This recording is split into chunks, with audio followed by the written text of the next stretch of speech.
¿Qué tal amigos? Mi nombre es Jonathan Batista. Hoy les voy a hablar sobre el método narrativo según la Pontificia Comisión Bíblica de 1993. Además de ello, también veremos otros puntos interesantes acerca de la narración.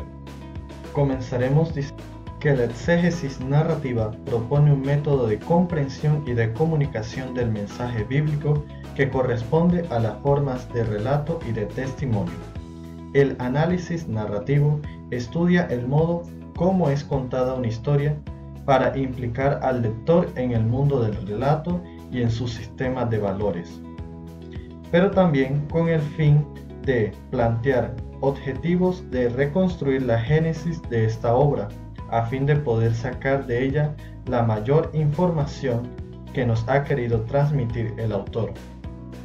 A partir de este estudio es cuando conviene juzgar el valor de una obra, y no desde la hipotética intención del autor o de las condiciones históricas o sociológicas de su producción.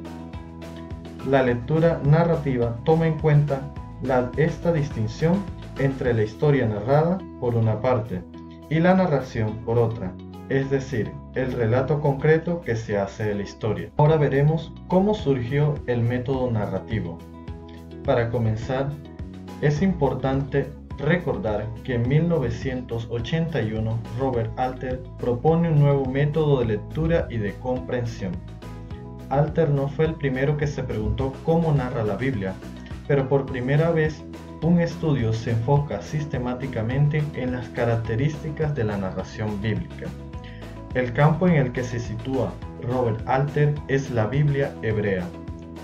Las preguntas que se hace Alter para avanzar en su investigación son: ¿cómo compone el narrador las escenas?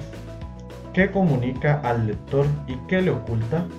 ¿Para qué sirven las repeticiones en una historia? ¿Cómo hace para intervenir el narrador y los personajes? Es importante destacar que Alter no es un teólogo, es un crítico literario interesado en la Biblia. En su lectura emplea sus conocimientos de literatura y de los grandes autores, pero también su familiaridad con la tradición judía. Aquí tenemos una de las primeras ediciones.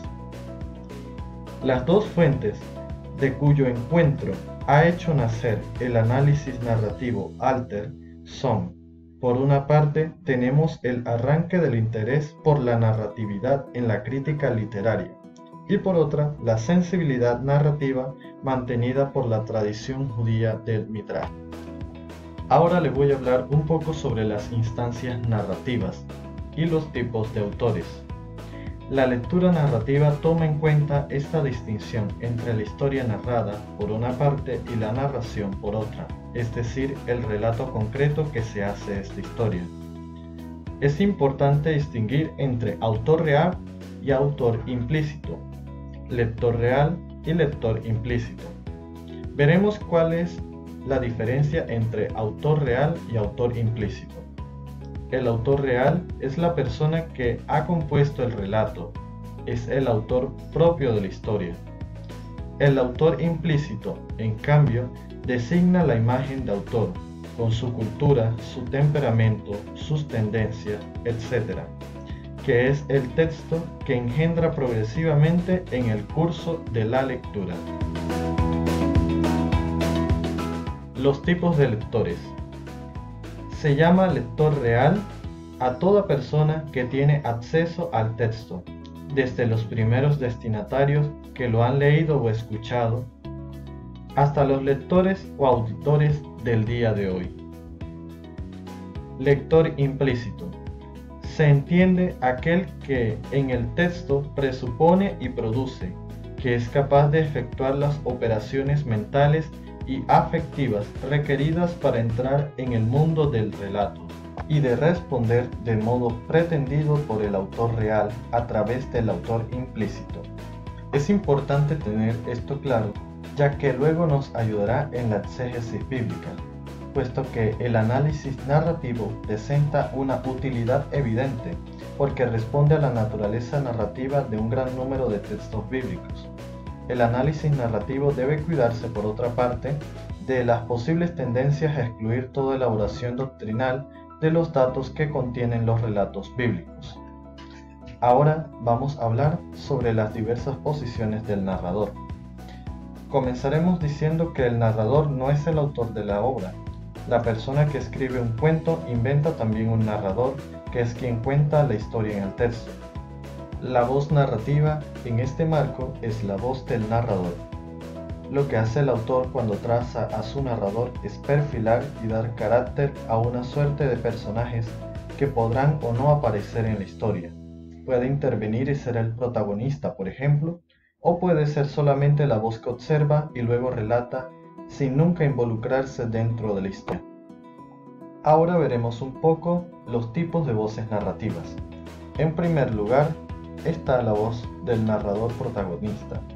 El narrador protagonista cuenta su propia historia, es el personaje principal y todo lo que le sucede lo sabemos a través de él.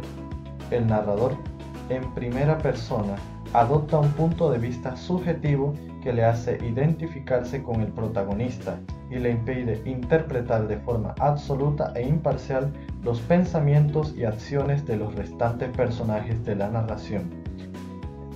Este tipo de narrador que se utiliza en el género literario de la autobiografía, también en algunas ocasiones en los tipos de narraciones como en los diarios. El narrador testigo. Este tipo de narrador es un espectador del acontecer, un personaje que asume la función de narrar, pero no es el protagonista de la historia, sino un personaje secundario. Cuenta la historia en la que participa o interviene desde su punto de vista, como alguien que le ha vivido desde afuera, pero que es parte del mundo del relato. Otro tipo de narrador es el narrador omnisciente. Es quien conoce a detalle la historia que se está realizando. Conoce todo respecto de la narración. Puede influir en el lector, pero no siempre. Trata de ser objetivo en lo que dice o piensa. Las características principales del narrador omnisciente son: expone y comenta las actuaciones de los personajes y los acontecimientos que se van desarrollando en la narración. Se interna en los personajes y les cuenta a los lectores los pensamientos más íntimos que cruzan por su mente, sus estados de ánimos y sentimientos. Además de esto, parece saber lo que va a ocurrir en el futuro y lo que ocurrió en el pasado. Ahora vamos a hablar acerca de los tipos de personajes que hay en la historia de la narración. Los personajes son los elementos fundamentales de la narración, el hilo conductor de los hechos.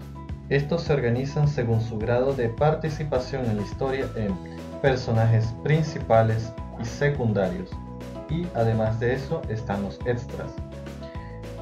El protagonista es el centro de la narración.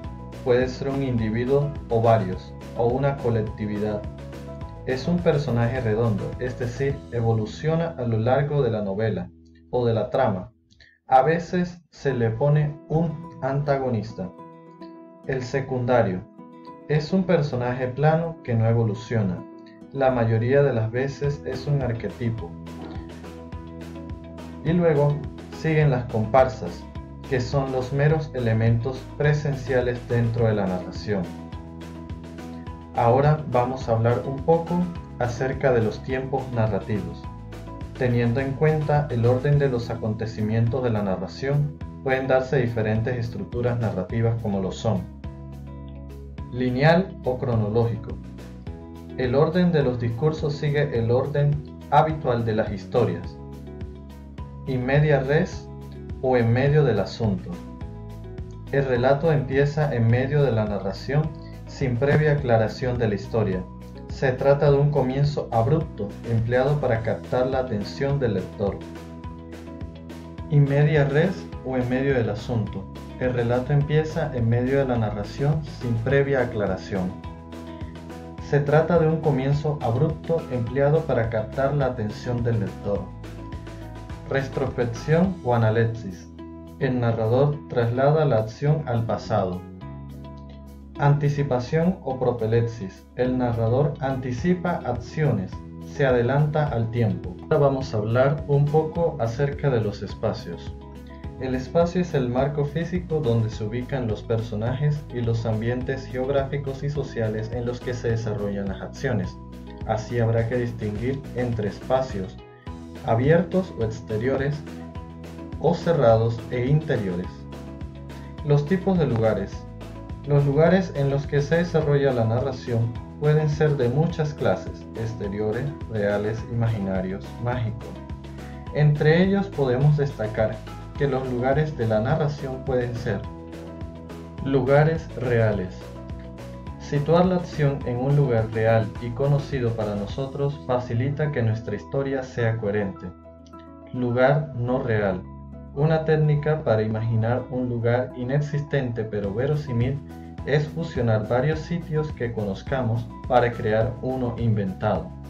Además, hay espacios abiertos como lo son las cumbres de las montañas, una calle llena de gente, un desierto, una playa, un bosque, o los lugares cerrados como el vagón de un tren, la sala de espera de un hospital, un ascensor o una floristería.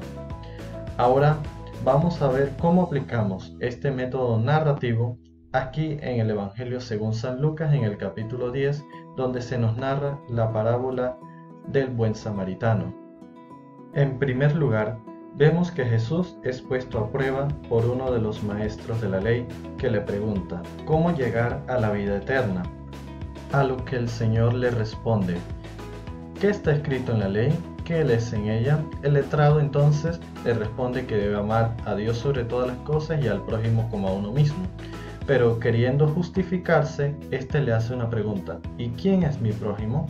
Podemos ver aquí entonces como personaje principal o protagonista a Jesús y antagonista al hombre de la ley, puesto quiere ponerle a prueba. En este sentido, vemos entonces en este primer cuadro a dos personajes, Jesús y el maestro de la ley. Un segundo cuadro sería cuando el hombre que bajaba de Jerusalén a Jericó cayó en manos de los bandidos, que lo desnudaron, lo molieron a palos y se marcharon. Es decir, pasamos del primer cuadro donde vemos que Jesús está con el maestro de la ley a un relato de una parábola que es la del buen samaritano. Entonces, en este primer cuadro vemos al hombre herido.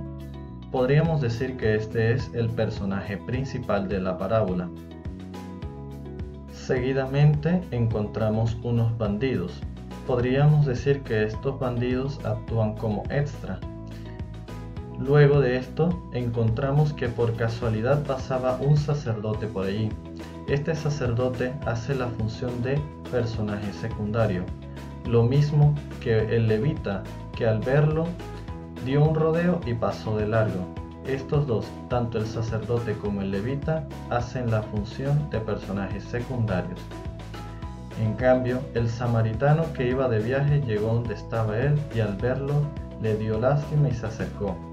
Este samaritano podríamos decir que también actúa junto con el hombre que baja de Jerusalén a Jericó como personajes principales o protagonistas, puesto que el samaritano, al compadecerse de este hombre, le echa en su cabalgadura y lo lleva a una posada donde lo cuida.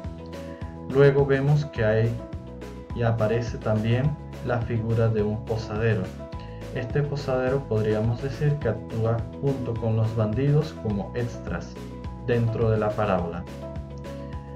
Luego podríamos decir que esta parábola está escrita de manera lineal, puesto que contiene un comienzo, un clímax o desarrollo y un fin, de manera continua.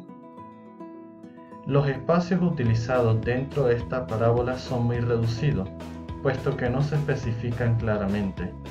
Únicamente se nos habla de espacio abierto, que sería el camino, y de espacio cerrado, que sería la posada. Y esto sería todo de mi presentación, espero les haya gustado. Muchas gracias.